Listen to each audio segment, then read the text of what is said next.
Newman, and tonight we're going to be talking about working with others in the workplace. No.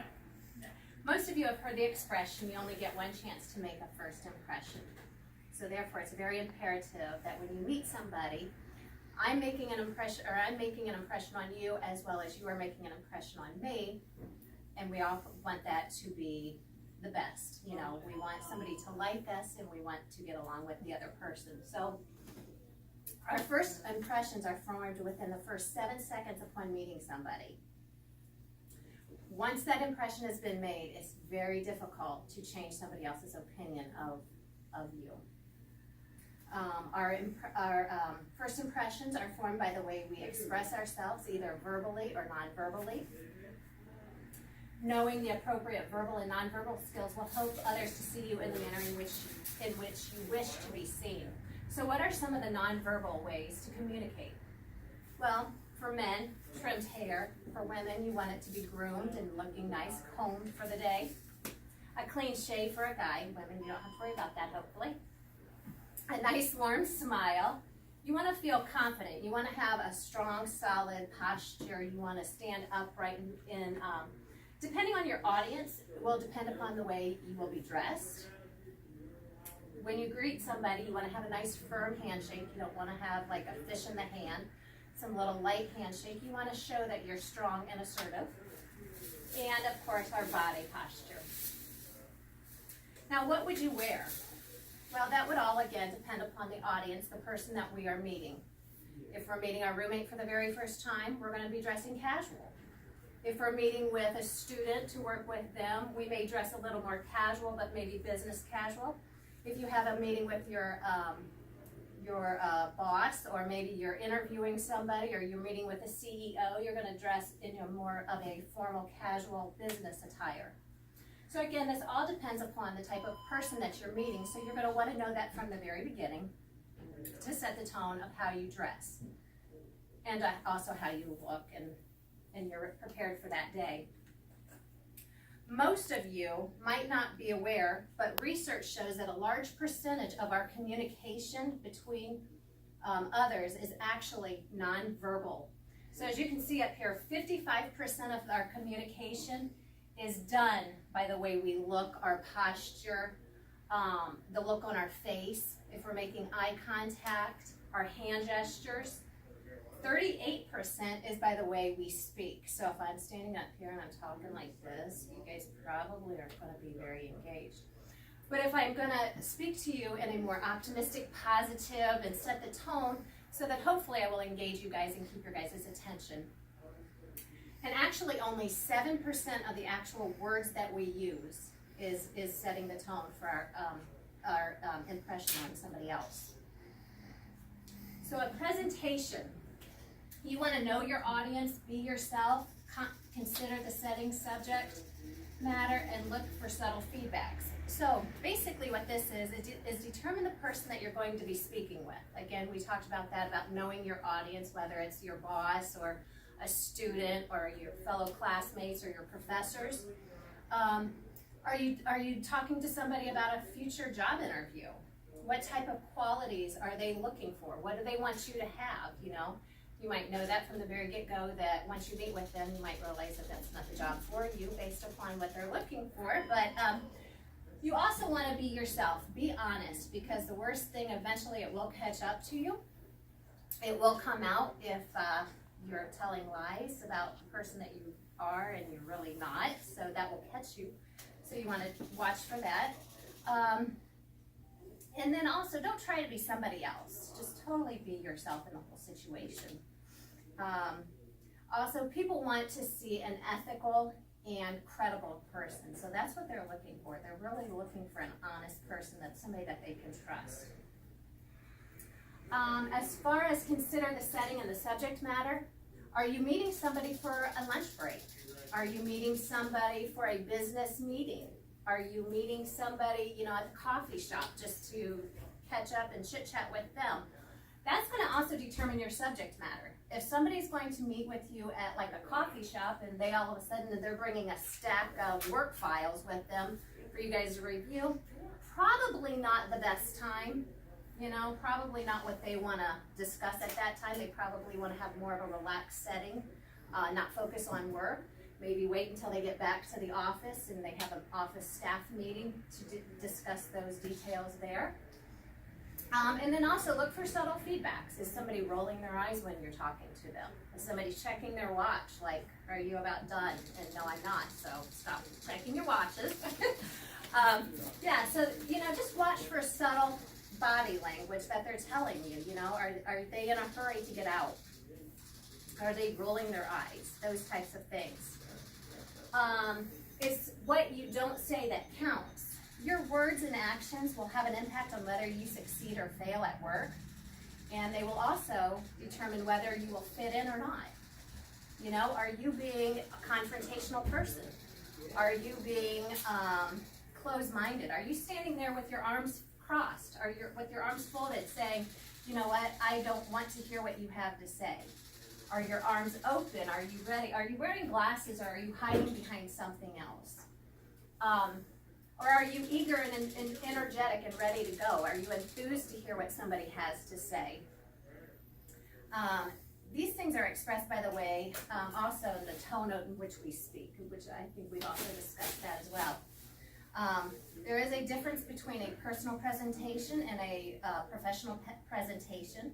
So again, you want to know your audience and know where you're meeting and who you're meeting with. These are just some of the different nonverbal communication body languages that we've discussed also. Our eye movements, hand movements, head movements. Sounds, are we laughing? Are we engaging? And that type of thing. Changing a bad impression. Can it be done?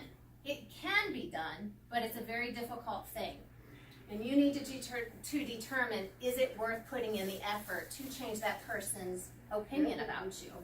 Is this somebody that you're going to be working with long term? Is this a supervisor? Is this somebody that is an influence on maybe you getting a promotion? Then those types of people, maybe you want to try to change their opinion of you. Are you guys working on a team? Or, you know, some close encounters to where you want to get along? Well, what are some of the objectives? You know, maybe you want to let them know that, hey, we're on this project together and you're struggling with Excel, or you don't know how to work the copier and I'm really good at that, or I'm really good at this. Can I show you? But the way you do it, the way you confront somebody, you know, don't confront them and act like you know it all. You know, are you confronting them like, hey, I'm here to help, I'm willing to do whatever I need to do, and this is where I excel at, and I'd be more than happy to teach you what I know. Based off of what your objectives is, then what your verbal strategies you will use. You know, do you want to come across as if you're a soft-spoken person? Do you want to come across as if I'm some harsh person in the office, and so therefore I kind of have a wall up and you don't want to come near me? Or do you want to build that, break that wall down between your line of communications with others? Verbal strategies. Speak to be understood. Be clear and concise. Limit your rambling. Keep it short and simple, and respect the space of others. You know, don't use jargons and words that somebody's not going to understand. So if I'm selling real estate to somebody, I want to make sure that I'm using terms that my clients are going to understand. If you're talking to me about your HR position, I probably not going to understand some of your things that you have to do. So make sure that you know the audience in which you're talking to and communicate it to them on that level. And then be prepared and organized. Nobody wants to have their time wasted. So be prepared, have your stuff ready to go. Don't ramble. Get to the point of what you have to say. You don't want them 15 minutes later looking at their clock saying, what is it that she has to say? Don't invade the person's space. We all have our boundaries that we keep up. You know, this is our space and don't get any closer. The worst thing that you can do is walk up to somebody and start talking to them like this, because they probably aren't going to like it, are you?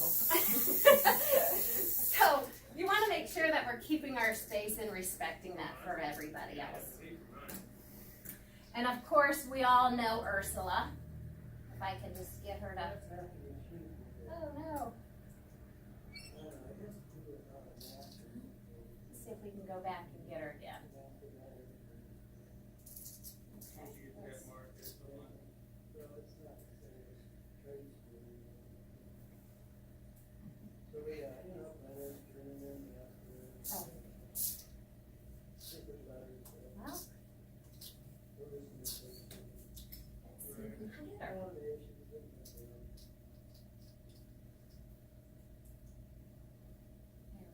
And don't underestimate the importance of body Well, that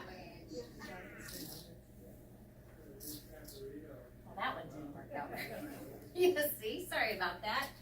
Well, let's see if we can show it to you again. Here we go. All right, guys. See ya. We're not going to, so we'll just go on without that. But what it basically is what she is telling you, she's shaking her body language, you know. Don't underestimate it. So, verbal and written impressions. Sorry, here I just totally lost my screen. And my roller's not rolling. There we go. Verbal and written impressions. What you say and how you say it. So I can say, thank you. But I can say it in a snarly, kind of rude manner, and it comes across in a very negative aspect, whereas if I say, thank you, somebody is going to actually appreciate that. Also, our emails, we don't want to forget first impressions in emails or text messages, you know. What we say in an email and what we say in a text message, those words are out there. And they are there to last. So what you say can come out and haunt you again. It can be used against you later on, so you want to make sure that your words are very limited there and not used against you. Also, you know, we don't want to use capital letters when we're texting, because then it sounds like we're screaming at the person. So using proper text message, not using abbreviations, and so where somebody else isn't going to understand what the abbreviation means. Also, you know, you want to make sure that you're proofreading your text messages and your emails before you're sending them out. Do they look professional? Are you sending them to your boss, or are you sending them to a friend? You know, your speech is going to be a little bit different when you speak in those terms. But also, you want to make sure that you proofread what you are sending out before you send it out, because what if there is typos and somebody gets this and it's, what does this even mean? You know, they have no clue. Social media also. So when we put things out there on Facebook or Twitter or whatever, we all know about the infamous tweets, you know. We don't want anything that's going to be unprofessional or that could come back and haunt us later on. So here we have a couple of the examples of some lovely tweets or some text messages that went out that actually didn't go so good. These are some of the cleaner ones, though, that I found out there. But, you know, if you'll notice right here on this side, you know, especially when we're talking about professional settings, you know, hello, Ms. So-and-so. This is Jonathan from KPMG. I just wanted to confirm your interview at 1:30 p.m. Hello, Mr. So-and-so. Yes, I will be there. Thank you for confirming. I look forward to sleeping with you. Can you imagine how awkward that interview is going to be tomorrow when she walks in? Although, you know, maybe he'll make it lighthearted. Therefore, maybe because this may set the tone for their interview to be a little more lighthearted and not so formal and, you know, although she may be walking in a little more eggshells after that, he may be enjoying just to have the joke with her. But again, you know, even with this one, yeah, no, she delivered a gorilla, you know, instead of a girl. So it's just imperative that we check and we're proofreading and checking everything that we're doing before sending it out, because not only do the words that we say, but also the words that we write, our body language, all of these things determine what somebody else is going to think of us, and how do we want them to see us? Do we want to see us in a professional mature, friendly manner, or do we want to come across as harsh and unapproachable?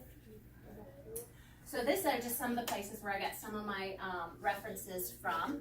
Are there any questions from anybody in the audience, or any comments or anything?